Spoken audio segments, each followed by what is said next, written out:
une fessée, une humiliation, une claque, tout ce que vous voulez. C'était le match d'hier. On s'incline lourdement 4-0 à Annecy, dans un match où rien n'a fonctionné, ni dans le jeu et ni dans l'attitude. C'est une désillusion, surtout après le discours, après la défaite de la semaine dernière. Donc aujourd'hui, je vais essayer de revenir calmement sur ce qu'on peut appeler un naufrage, ce qui n'a pas marché, les responsabilités du coach et les joueurs à côté de la plaque aussi. Et surtout, ce que cette défaite, elle dit de notre début de saison. Je vous affiche le classement comme d'habitude. Parce qu'à ce stade-là, il va pas falloir qu'un simple on va réagir pour redresser la barre. Il faut montrer de l'envie et d'autres choses. Comme d'hab, on va revenir sur la conférence d'après-match.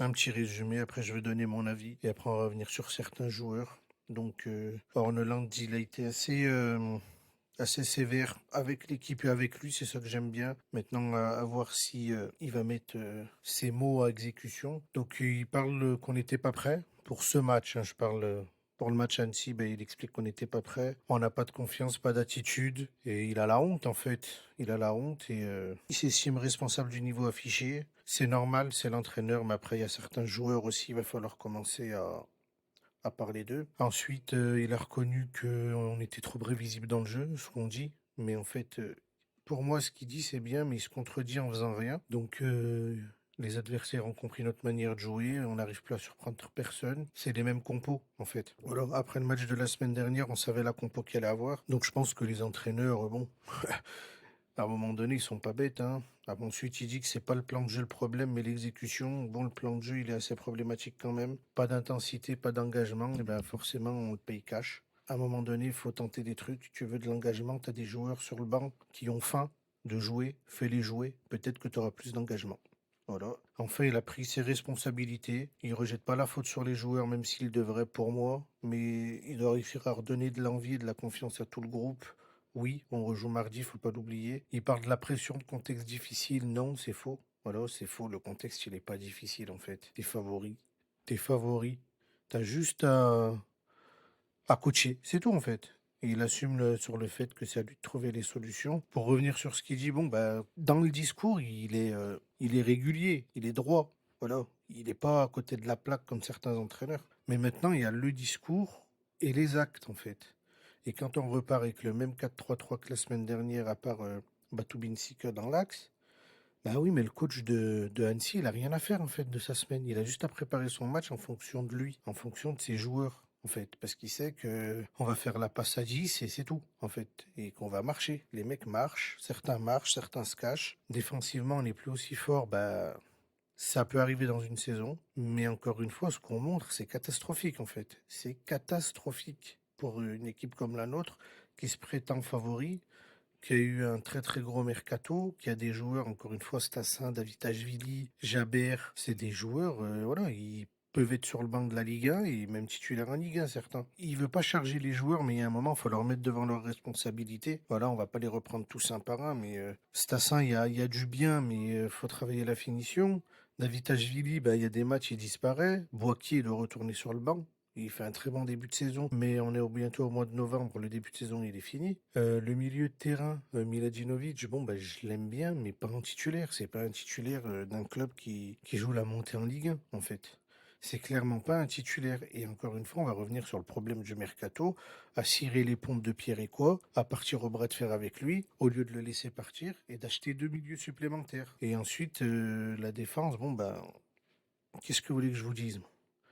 Il s'est entêté à mettre des joueurs au loft, et Batobin Sika, tu dois le sortir de ton chapeau. Bah oui, il fait un mauvais match, c'est normal. Et après, il y a plusieurs choses. Donc on a un banc fourni quand même. On a un des meilleurs bancs de Ligue 2, on l'utilise pas. Enfin, c'est pas normal. C'est pas normal en fait. Et il n'y a pas de rotation. Là, on va jouer mardi. Bon, il va y avoir de la rotation parce qu'on joue 3 matchs dans la semaine. Mais sinon, il en a rien à faire, lui. Il a son 4-3-3, ses joueurs. Voilà. Miladinovic, il est titulaire parce qu'il a fait un bon match pendant que Ronfek était blessé. Mais depuis, il est nul. Son carton rouge hier, il est mérité. La faute, elle est grave. Il peut lui faire très mal. Il lui fait très mal en plus. Mais elle vient d'un mauvais contrôle, en fait. En fait, tu peux pas. Voilà. Il double son contrôle orienté. Derrière, il fait faute. Il y a des erreurs qui se payent cash et ça, on l'a payé cash. Et après, on va parler d'Anan, hein. Je vais vous mettre deux photos de Anan. Les deux buts, le premier et le quatrième but, ils sont pour lui. Bon, le quatrième, je voulais pas en parler du quatrième parce que rouge, nanani, mais le placement, il est honteux. Et le premier but, il abandonne son marquage. Je vous afficherai les photos et voilà. Donc sur le premier but, bah, l'attaquant loupe et lui, il y croit pas qu'il va louper. Donc il lâche son adversaire et il marque. Et le deuxième but, je sais pas comment il se place. Pourtant, il voit Nadé, Batupinsika et Ferreira.